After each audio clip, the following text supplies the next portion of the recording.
Hola, ¿qué tal? Buenas tardes. Somos de la Brigada Valle de Anáhuac. El día de hoy, en esta tarde tan lluviosa en Ecatepec y tan fría, para pasar el rato de una manera divertida, recreativa, una manera en la que se pueda aprovechar y disfrutar y además fomentar la lectura, es el día de hoy en el que vamos a traer una actividad en la cual, además de degustar un rico café,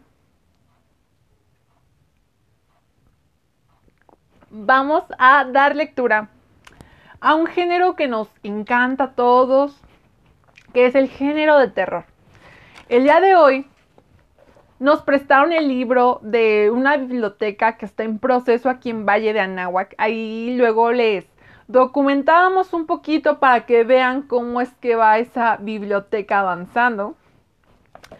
Nos prestaron el libro de Leyendas del México Sobrenatural. Como justamente estamos viendo en los libros tradicionales, pues tenemos aquí nuestra portada, que es lo que va a llamar la atención. Y bueno, también aprovechando que estamos en un curso donde vamos a armar un club formal de lectura, y nos indica que lo primero que tiene que hacer el lector es mostrar, bueno, el que va a leer debe mostrar tal cual el libro, y el lector debe visualizarlo por la parte delantera, por la parte trasera, debe tal cual ver lo que es la portada. Y bueno, el día de hoy nos vamos a aventar lo que es el primer capítulo. Vamos a leerlo y también queremos pues comentar. Vamos a igual tomar foto de los que nos están ahí escuchando, de los que están atentos. Pero bueno, como estamos hablando hoy, estamos en un día pues súper nublado, lloviendo, a estas horas está lloviendo. En un ratito más vamos a subir el videíto para que pues podamos unirnos a esta lectura. Tenemos historias de fantasmas. ¿Qué tal? Iniciemos. ¿Qué es un fantasma? Un suceso trágico atrapado entre las paredes de lugares abandonados y olvidados. Un evento aterrador, condenado a repetirse una y otra vez. Sombras angustiantes que se pasean penando sus aciagos orígenes durante cientos de años. Una emoción o un sentimiento olvidado en el tiempo, como una fotografía borrosa. Quizá un instante de dolor. Pero, ¿realmente existen los fantasmas? Nadie lo sabe con certeza. Desde que el hombre existe sobre la faz de la tierra, se pregunta sobre nuestro destino al morir. Las historias de fantasmas son siempre relatadas con asombro y en ocasiones con incredulidad en muchas reuniones y campamentos o en lugares donde la lúgubre atmósfera favorece el impacto de la narración. Han sido estas historias las que instigaron mi curiosidad y me llevaron por el camino de la investigación de lo sobrenatural. Así, he reunido los testimonios que ahora presento a usted, amigo lector. Desde los tiempos de la colonia, se comenzaron a contar historias fantasmales. Mucho se ha pensado que los mitos de los espíritus fueron traídos a nuestro país por los españoles. Tal vez, debido al respeto que los aztecas tenían hacia la muerte, interpretaban las manifestaciones fantasmales de otra forma, aunque siempre han estado presentes y han asombrado a muchos. En otros países existe una cultura de investigación muy avanzada. Lugares como España e Inglaterra poseen sendos centros de investigación profesional de los fenómenos fantasmales.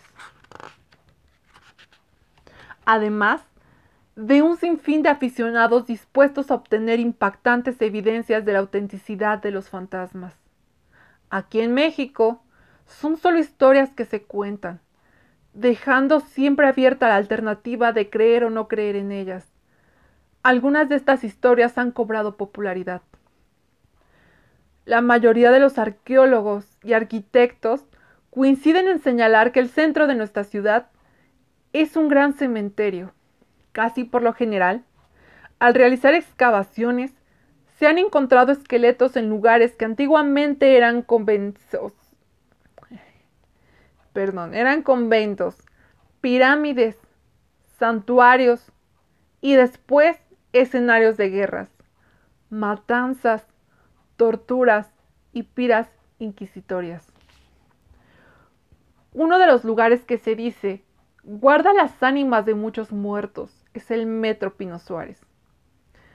Entre los pasillos que construyeron para el paso del tren eléctrico, aparecieron cientos de cadáveres de hombres y mujeres sacrificados durante la época colonial. Dicen que aún hoy en día se escuchan ruidos de espadas y furiosas peleas entre las subterráneas paredes. Se dicen oficialmente que en aquel lugar emparedaron o aprisionaron a 2 personajes de la época colonial, con el fin de evitar un enfrentamiento a muerte entre ellos.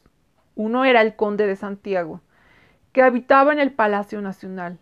El otro sujeto era Pedro de Leiva, hijo del virrey de la Nueva España, en el año de 1664. Según la historia que se cuenta, durante la toma de poder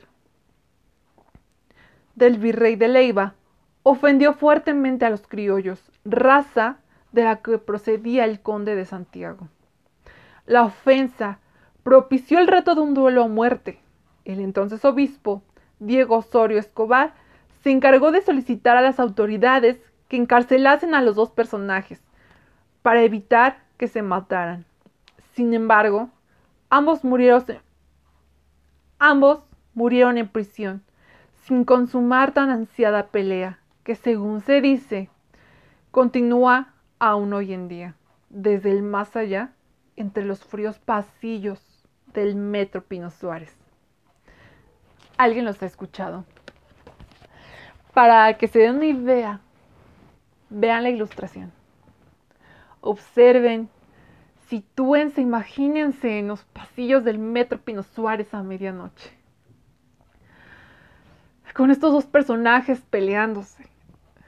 Transpórtense y sientan en ese momento cómo van a medianoche. O un poco antes porque el metro lo cierran a las 12. Sientan ese escalofrío que los lleva a esta lectura. Sigamos disfrutando.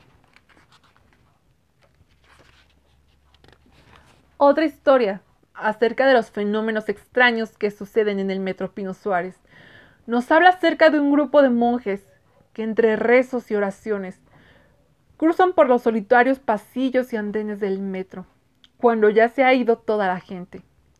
Algunos empleados de limpieza en esta estación aseguran haberlos visto, y según comentan, cada que se aparecen, presagian alguna tragedia. Se dice que en tiempos de la colonia, en el lugar donde está ahora la estación Pino Suárez, había un túnel que servía a los monjes de un convento para pasar clandestinamente. ¿Con qué objeto? No lo sabemos, pero tal parece que aún continúan su letanía desde el más allá. Guillermo Sandoval es un hombre de religión católica. Tiene 45 años de edad. Es casado y tiene ya 19 años de trabajar para él en el transporte colectivo. Lejos de escuchar espadas, lanzas o de presenciar el desfile de monjes espectrales, pudo presenciar una auténtica manifestación fantasmal entre los túneles del Metro Pino Suárez. Él mismo me lo contó. El fantasma del Metro Pino Suárez. Hagan una pausa para tomar su cafecito, su agüita. Mientras aquí seguimos leyendo. Es bueno fomentar el hábito de la lectura porque leer es imaginar y transportarte a este mundo. Entonces continuamos. Ahora sí, el fantasma del Metro Pino Suárez. Cuando el metro termina de dar servicio, como a eso de las 12:30 de la noche, yo y una cuadrilla de hombres nos disponemos a trabajar en las vías. Esto lo hacemos a diario los 365 días del año, variando solo en el horario. pues depende mucho de si es un día festivo. Corría el mes de agosto del 2001. Por aquel entonces me encontraba trabajando en la estación del Metro Pino Suárez y eran ya casi las 4 de la madrugada y nos encontrábamos en la fase final de nuestro trabajo. Yo me encontraba separado del resto del grupo.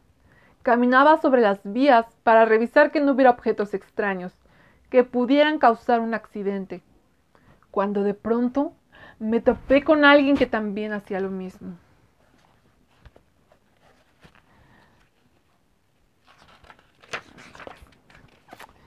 Aquello me extrañó demasiado, pues yo conocía perfectamente a todos los compañeros que laboran en estas áreas a esa hora, así que le pregunté su nombre y cargo.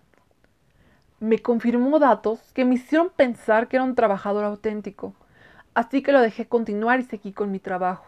Él continuó revisando las vías tranquilamente, hasta que lo vi perderse en la oscuridad y profundidad del túnel. Consideré oportuno anotar el incidente en mi reporte. Terminando el trabajo, mi jefe me mandó llamar.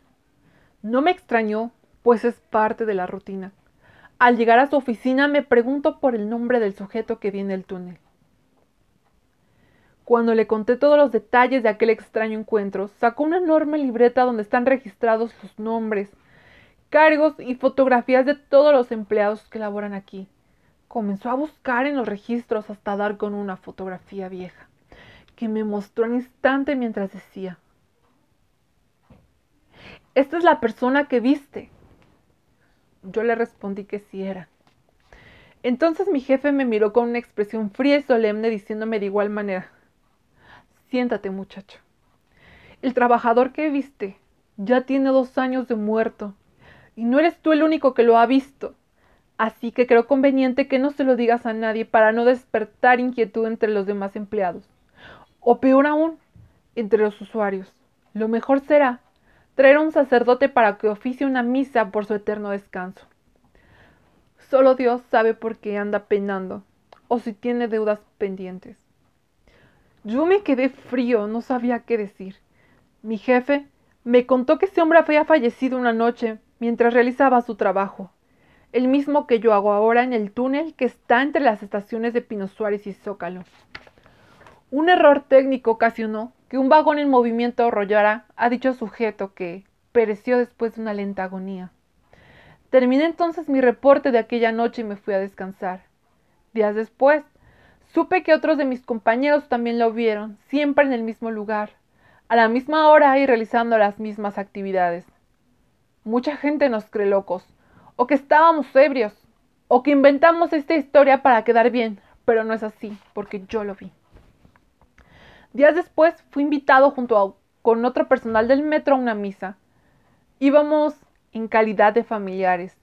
Eran ya las 12:15 horas y en ese tramo de la estación nos encontrábamos 19 personas y un sacerdote. La procesión partió de Pino Suárez al Zócalo a través del túnel en medio de rezos y plegarias, con el sacerdote salpicando agua bendita a las vías. De manera muy respetuosa se concluyó con la ceremonia, que apenas si duró unos 20 minutos, pues teníamos ya que dar mantenimiento a las vías. Aún hoy se tienen reportes de que el espíritu de este trabajador sigue apareciéndose. Tal vez su misión en la tierra no ha concluido, o quizá exista la posibilidad de que trate de decirnos algo y aún no ha podido hacerlo. Llega hasta aquí este relato que don Guillermo accedió a compartir. En una de las tantas historias que suceden allí, en el mismo lugar, por el que usted y yo viajamos diario. Frecuentemente se dan hechos sobrenaturales que muy pocos saben o que perciben, pues los problemas que les aquejan absorben su atención.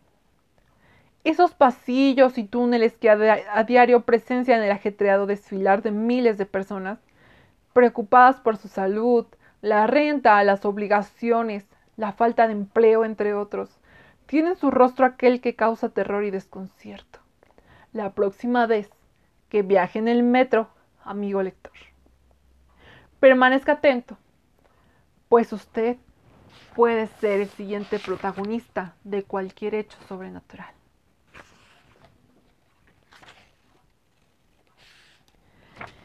Y no solo es el metro donde podemos llevarnos grandes sorpresas. Nuestra ciudad tiene muchos rincones enigmáticos como el famoso Callejón del Aguacate en la delegación Coyoacán. En este lugar hay muchas apariciones fantasmales. Se dice que un hombre de nombre Roberto perdió todo lo que poseía al jugar a las cartas, al grado que en la última mano jugó a su esposa y la perdió. La depresión lo orilló a colgarse de un espeso árbol en dicho callejón. Esta historia es como muchas otras leyendas no oficiales. Lo cierto es que ya son muchas las personas que han visto un fantasma colgando de una rechinante cuerda en el gran árbol del callejón del aguacate. Sitios como este, con antecedentes e historias de terror y muerte, hay muchos, pero ninguno como el que acabamos de relatar. Vean, aquí el autor nos da a ver unas ilustraciones que ejemplifiquen esos monjes que se aparecen en la estación. De modo que se pueda vivir, que se pueda sentir la historia. Aunque es género terror, podemos trasladarlo a un hecho que ya conocemos. Un lugar por el que transitamos diario, por el que viajamos. Los invito a que sigamos leyendo en las tardes lluviosas. Pero pueden venir acompañados de lo que quieran. Vamos de todas formas a comentar lo que vimos. Igual pueden plasmar lo que sintieron. Y bueno, les agradecemos que el día de hoy se hayan quedado con nosotros un rato, porque tenemos muchas actividades y bueno, les vamos a recordar que mañana nos vemos allá en Tezoyuca en una Expo Neni, donde si bien no vamos a participar vendiendo, pero sí vamos a fomentar la cultura económica. ¿Por qué? Bueno, rápidamente a modo de comercial y corte informativo, es necesario que nos impulsemos entre jóvenes, entre nosotras mujeres, que podamos apoyarnos en todo esto. El día de mañana vamos a ir a Tezoyuca, a la explanada. Empieza a las 12 y allá los esperamos. Pero también tenemos el día sábado en San Cristóbal. Vamos, pues primero que nada, pues a participar, a apoyar a los compañeros que están haciendo esto posible, porque más adelante queremos replicar esto aquí, pero necesitamos impulsarnos. Vamos a mandar aquí todo lo que tenemos que ofrecer. Próximamente tenemos clases de francés, tenemos clases de inglés, pero bueno, de antemano inauguramos nuestras tardes de lectura. Leyendas del México Sobrenatural. Aquí agradecemos al Consejo de Participación Ciudadana que nos prestó el libro de la biblioteca. Les agradecemos de verdad que nos faciliten tanto el lugar como los libros y que podamos hacer uso de ellos, que no estén empolvados. Entonces, gracias por habernos escuchado, gracias por la primera emisión y bueno, vamos a meditar y este es un pedacito de lo que subimos. Pero también las actividades cuentan y cuentan mucho. Entonces, pues, nos quedamos un ratito disfrutando aquí con las personas. Y muchas gracias.